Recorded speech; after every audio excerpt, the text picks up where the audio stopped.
Hello, welcome back to education.com। आज हम बात करेंगे post graduate scholarship for professional courses for SC/ST candidates. तो आइए देखते हैं इस स्कॉलरशिप के बारे में।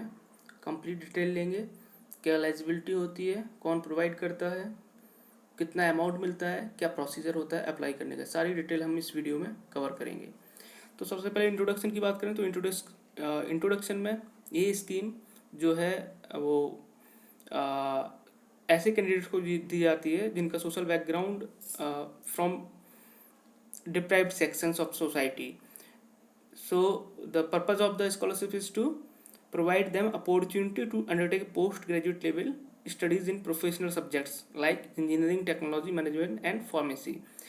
तो ऐसे कैंडिडेट का जो डिप्राइव्ड सेक्शन ऑफ सोसाइटी से आते हैं, इन कैंडिडेट्स को एक मौका देना पोस्ट ग्रेजुएट लेवल की स्टडी करने के लिए, जिनमें कि इंजीनियरिंग और मैनेजमेंट, फार्मेसी, इस तरह के कोर्सेज शामिल हैं।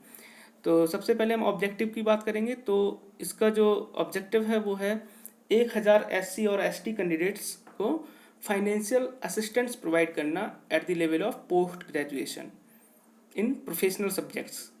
जैसे कि हम पहले भी बोल चुके, प्रोफेशनल कोर्सेज कौन से हैं? इंजीनियरिंग हो गया, फार्मेसी हो गया, मैनेजमेंट हो गया, मेडिकल साइंसेज हो गए, ये सारे प्रोफेशनल कोर्सेज होते हैं। होटल मैनेजमेंट हो गया, इस तरह के कोर्सेज प्रोफेशनल कोर्सेज होते हैं।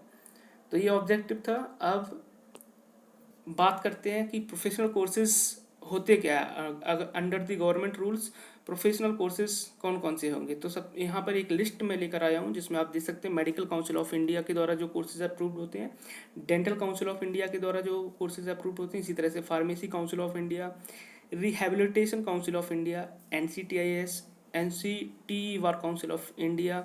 इस तरह से ये जितनी पूरी लिस्ट है, इन अथॉरिटीज़ के द्वारा जो अप्रूव्ड कोर्सेज होते हैं वो आपके प्रोफेशनल कोर्सेज में कंसीडर किए जाते हैं। तो सबसे पहले मैं 2 पॉइंट आपको बताऊंगा, जिसमें पहला पॉइंट ये है कि जो MA, MSc, MCOM और MSW and mass communication, journalism, इस तरह की जो डिग्री है, ये प्रोफेशनल कोर्सेज नहीं होते, ये नॉन प्रोफेशनल कोर्सेज में काउंट होते हैं। सेकंड पॉइंट ये है कि candidates pursuing post graduate courses in professional subjects through correspondence और distance education mode are not eligible. आपका जो कोर्स होना चाहिए वो रेगुलर कोर्स होना चाहिए। आप डिस्टेंस एजुकेशन या फिर ऑनलाइन मोड या फिर किसी और तरह के मोड से कोर्स कर रहे हैं जो कि रेगुलर में काउंट नहीं होता, तो आप एलिजिबल नहीं हैं इस असिस्टेंटशिप के लिए।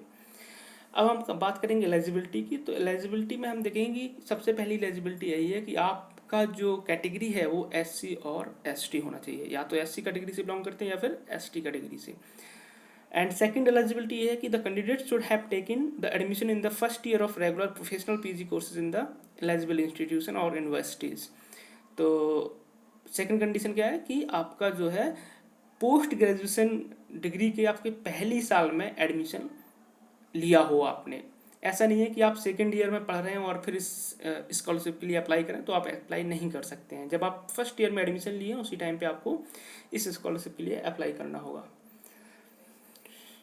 Okay, for the purpose of award of the scholarship, students who are pursuing professional courses in the following institution or college universities। तो यहाँ पर हम देख रहे हैं कि कौन कौन सी कॉलेजेस और इंस्टीट्यूशन और यूनिवर्सिटीज़ हैं जो इस स्कॉलरशिप के लिए एलिजिबल हैं। अगर आप किसी ऐसे कॉलेज में पढ़ रहे हैं जो इन पॉइंट्स में काउंट नहीं होती है, तो आप फिर स्कॉलरशिप के लिए अप्लाई करेंगे, बट आपको स्कॉलरशिप मिल नहीं पाएगी। तो सबसे पहला पॉइंट ये है कि आपका यूनिवर्सिटीज़ और institution college included under section 2F and 12B of the UGC act. जो UGC एक्ट है उसका सेक्शन 2F एंड 12B, इन दोनों में आपका इंस्टीट्यूशन और कॉलेज और यूनिवर्सिटी आना चाहिए। सेकंड ये है कि deem to be universities including under section 3 of the UGC act 1956 and eligible to receive grants in aid from UGC। अगर पहले पॉइंट में आप काउंट नहीं हो रहे हैं तो सेकंड पॉइंट में आपको काउंट होना चाहिए कि आपका जो यूनिवर्सिटी है वो डीम्ड यूनिवर्सिटी होनी चाहिए, and your university should also be eligible to receive grants in aid from UGC। Okay, पहले 2 पॉइंट में भी आपका इंस्टीट्यूट नहीं आ रहा है, तो थर्ड पॉइंट क्या है? Universities, institution, colleges funded by central और स्टेट गवर्नमेंट। जितने भी कॉलेजेस हैं सेंट्रल गवर्नमेंट या फिर स्टेट गवर्नमेंट्स के, वो सारे कॉलेजेस इस स्कीम के लिए एलिजिबल हैं। ओके, और लास्ट पॉइंट है इंस्टीट्यूट ऑफ नेशनल इंपॉर्टेंस। जितने भी इस तरह के इंस्टीट्यूशंस हैं, इसमें मोस्टली IITs और NITs, IIITs, ISC, इस तरह के बड़े बड़े कॉलेज काउंट होते हैं, जो कि जिनको एक स्टेटस दिया जाता है जिसका नाम है इंस्टीट्यूट्स ऑफ नेशनल इम्पोर्टेंस। तो इस पॉइंट को आपको ध्यान में रखना है कि आपका जो कॉलेज और यूनिवर्सिटी है इन 4 पॉइंट्स में से किसी एक पॉइंट को जरूर फॉलो करता हो, फुलफिल करता हो। नेक्स्ट है कि नंबर ऑफ स्कॉलरशिप्स कितनी होगी। तो मैं आपको पहले ही बता चुका हूँ कि नंबर ऑफ स्कॉलरशिप्स वो है फिक्स 1000। एक साल में सिर्फ और सिर्फ गवर्नमेंट के द्वारा 1000 लोगों को स्कॉलरशिप दी जाएगी, जो कि first year of regular professional PG course में एडमिशन लिए हैं। तो अब होगा क्या कि सपोज 1000 से ज़्यादा कैंडिडेट ने अप्लाई किया, तो फिर वो क्या मेरिट बनेगी एक, उस मेरिट के बेस पे आपको शॉर्टलिस्ट किया जाएगा और जो पहले 1000 होंगे उनको स्कॉलरशिप दे दी जाएगी। ओके, नेक्स्ट बात करते हैं कि अमाउंट ऑफ स्कॉलरशिप, कितना अमाउंट हमें इसमें मिलता है। तो the candidate selected for the award of PG scholarships under ME और MTech shall be provided scholarship of 78,000 per month for the duration of PG scholarship. For other courses, the amount of scholarship will be paid at as 4500 per month. तो क्या है कि अगर आप MTech या ME कर रहे हैं तो आपको जो स्कॉलरशिप मिलेगी वो 7800 पर मंथ मिलेगी। सॉरी, मैंने शायद पहले 78,000 बोल दिया है, बट 7800 पर मंथ मिलेगी। और अगर आप MTech या ME नहीं कर रहे हैं, अगर किसी और अदर प्रोफेशनल कोर्स में आपने एडमिशन लिया है, तो आपको जो स्कॉलरशिप दी जाएगी वो 4500 पर मंथ दी जाएगी। Okay, no contingency is payable to the student selected under this scheme. Okay, इस स्कीम के अंडर जो भी स्टूडेंट सिलेक्टेड होंगे उनको सिर्फ और सिर्फ यही अमाउंट मिलेगा। अगर MTech कर रहे हैं तो 7800 और अदर कोर्सेज कर रहे हैं तो 4500 पर मंथ। इसके अलावा कोई अदर ग्रांट नहीं दी जाएगी, किसी तरह का कोई कंटिजेंसी लाइक बुक के लिए या फिर अदर चार्जेस के लिए लाइक लैपटॉप, ये सब जो स्टेशनरी चीज़ें हो गई, और भी कई तरह के ग्रांट्स होते हैं, इस तरह के किसी भी ग्रांट्स को इसमें काउंट नहीं किया जाएगा, सिर्फ और सिर्फ आपको यही अमाउंट मिलेगा। नेक्स्ट है the tenure of the award is for 2 or 3 years depending upon the tenure of the post graduate course or not for extended beyond period of study in any condition. Okay, तो जो है scholarship जो है वो आपको सिर्फ और सिर्फ जितने ड्यूरेशन का आपका कोर्स है, पोस्ट ग्रेजुएट कोर्स है, उतने ड्यूरेशन के लिए दी जाएगी। इसके आगे एक्सटेंड किसी भी कंडीशन में नहीं की जाएगी। कुछ कोर्सेज PG कोर्सेज 2 साल के भी होते हैं, कुछ कोर्सेज 3 years के भी होते हैं। तो depending upon your course the tenure of the scholarship will be decided. Okay, लेकिन आपके कोर्स जितने साल का है उससे एक भी दिन एक्सटेंड नहीं किया जाएगा। ओके, नेक्स्ट है mode of payment. After selection the awardee will be paid the scholarship through DBT mode on annual basis. DBT mode का मतलब ये होता है कि आपके डायरेक्ट अकाउंट में आएगा। और जो ध्यान रखने के लिए जो बात है वो ये है कि अकाउंट जो है वो आपके नेम से होना चाहिए, ना ही आपके किसी रिलेटिव के नेम से होना चाहिए, ना ही आपका फ्रेंड का होना चाहिए, किसी का नहीं, सिर्फ और सिर्फ आप।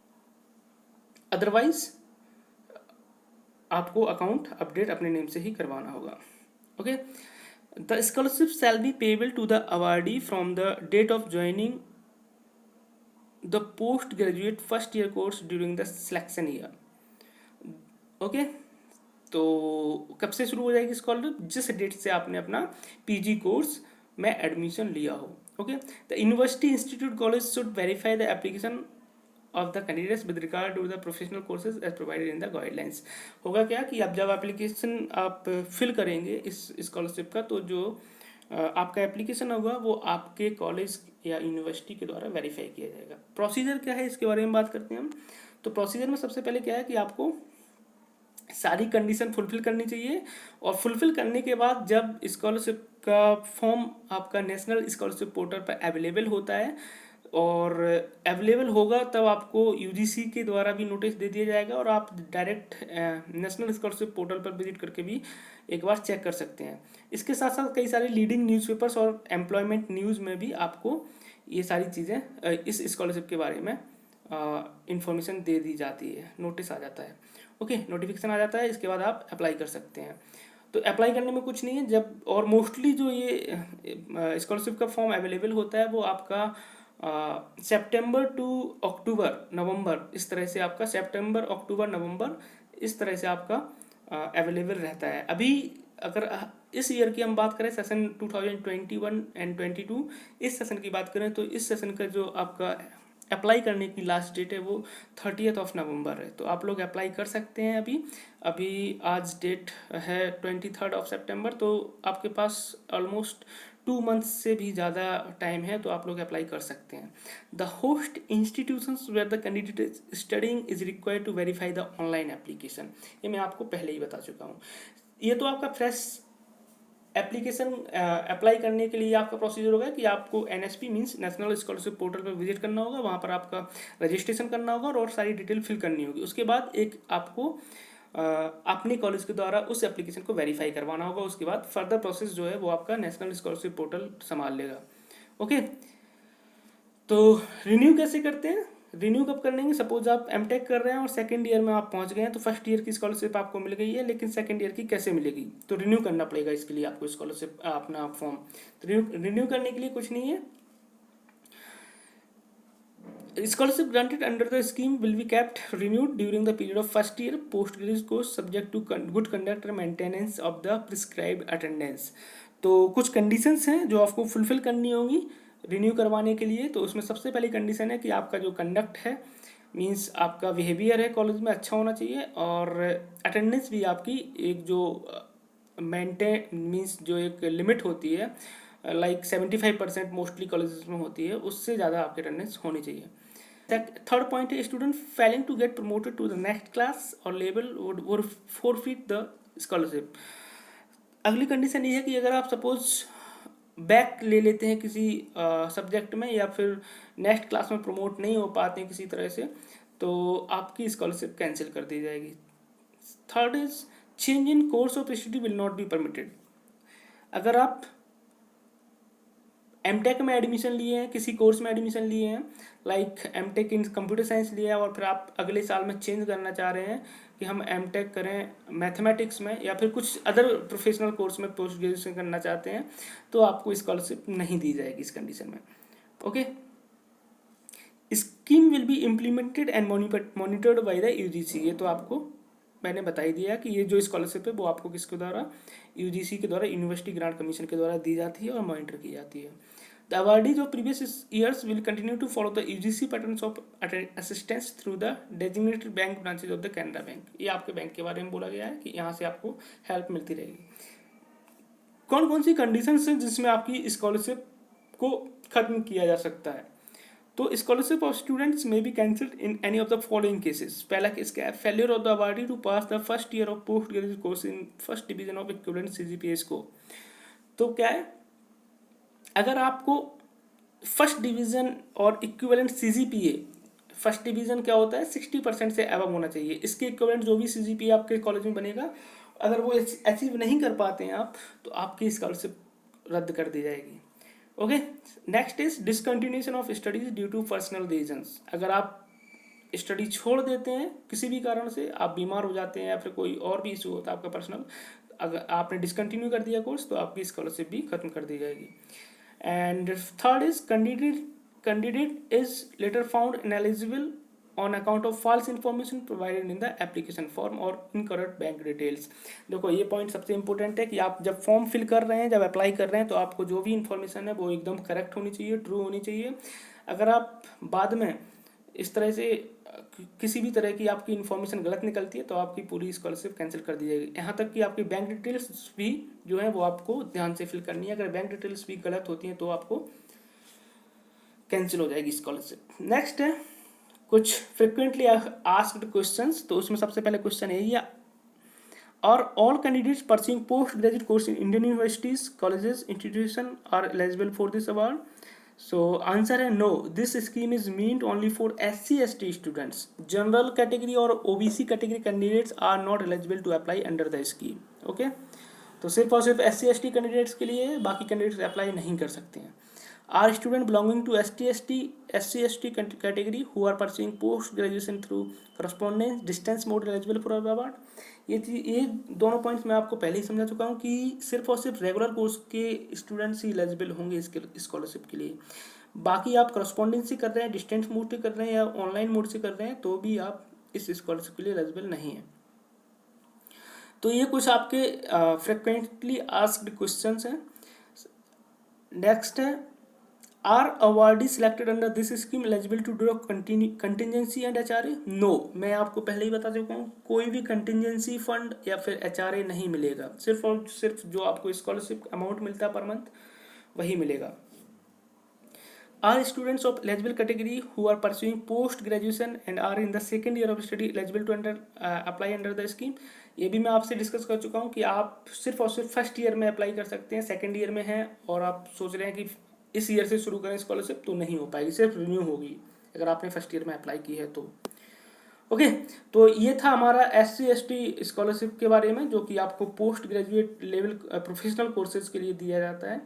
तो आई होप आपको इन्फॉर्मेशन पसंद आई होगी। अगर आप इस स्कॉलरशिप के लिए एलिजिबल हैं तो ज़रूर अप्लाई करें।